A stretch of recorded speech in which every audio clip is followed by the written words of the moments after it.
বাসায় যখনই এই চিকেন ফ্রাইটা বানাই পরিবারের সবার রিকোয়েস্ট থাকে একটু বেশি করে বানানোর জন্য। আসসালামু আলাইকুম, কেমন আছেন সবাই? আশা করছি ভালো। হাজির হয়ে গেলাম খুবই মজার একটা চিকেন ফ্রাই রেসিপি নিয়ে। চলেন দেখে নেই কীভাবে বানাচ্ছি। এখানে আমি মুরগি নিয়েছি একটা থেকে একটু বেশি, আর একটু ছোট করে কেটে নিয়েছি। এখন দিয়ে দিচ্ছি পরিমাণ মতো লবণ, দিচ্ছি জিরা গুঁড়ো খুবই সামান্য, দিয়ে দিব মরিচের গুঁড়ো,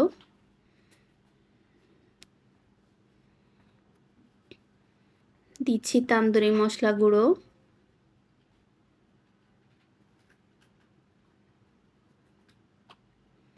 গোলমরিচের গুঁড়ো,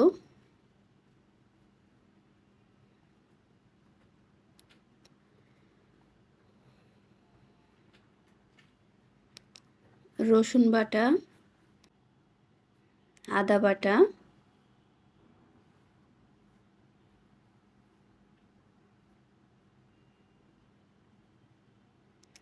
টমেটো সস,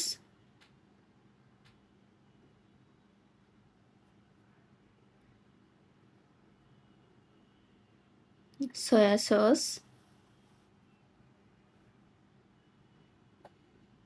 দিয়ে দিচ্ছি টক দই।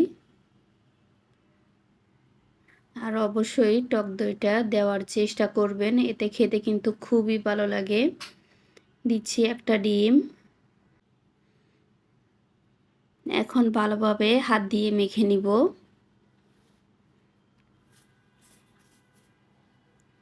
অবশ্যই হাত দিয়ে মেখে নেওয়ার চেষ্টা করবেন, এতে মশলাটা ভালোভাবে মিশে যাবে।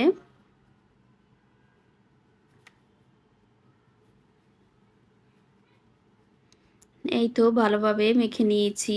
এখন দিয়ে দিচ্ছি হাফ কাপ ময়দা।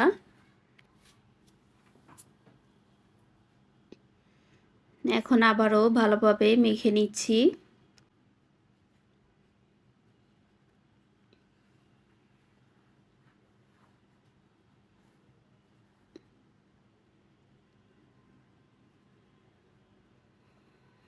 এই তো ভালোভাবে মেখে নিয়েছি। একটু সময় নিয়ে মেখে নিতে হবে।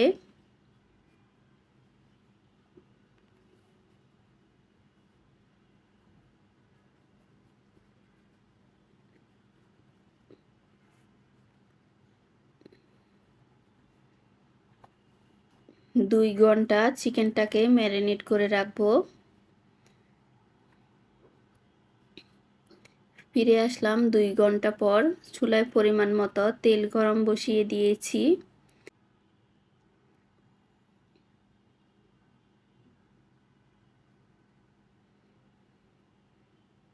এই তেলে আমি কাবাব ভেজে নিয়েছিলাম, সেম তেলে আমি এখন চিকেনটা ভেজে নিচ্ছি। আর কাবাবের রেসিপিটা আমার চ্যানেলে দেওয়া আছে, চাইলে আপনারা দেখে নিতে পারেন। একে একে চিকেনগুলো দিয়ে দিব।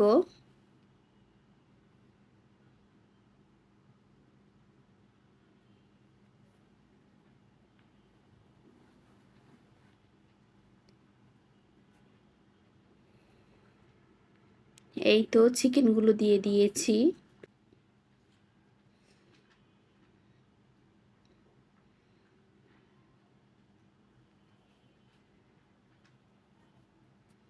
এখন চুলাটা কমিয়ে কিছুক্ষণ ভেজে নিব।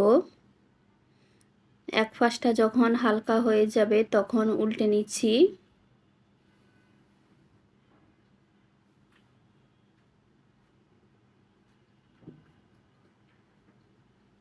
হাই হিটে ভাজা যাবে না, না হয় উপরে কালার চলে আসবে, ভিতরে কাঁচা থেকে যাবে। এই তো সবগুলো উল্টে নিয়েছি।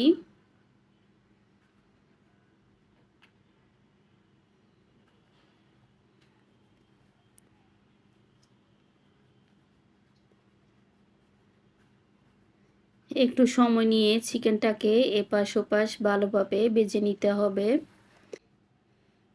এই তো এক পাশটা হয়ে গেছে, আমি এখন আবারও উল্টে নিচ্ছি।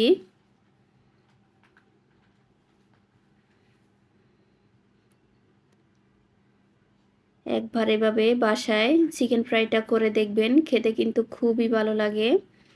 আশা করছি আমার আজকের রেসিপিটি আপনাদের ভালো লেগেছে। এতক্ষণ যারা ধৈর্য নিয়ে আমার ভিডিওটি দেখেছেন অথচ লাইক দিতে ভুলে গিয়েছেন, প্লিজ একটা লাইক দিয়ে দিবেন।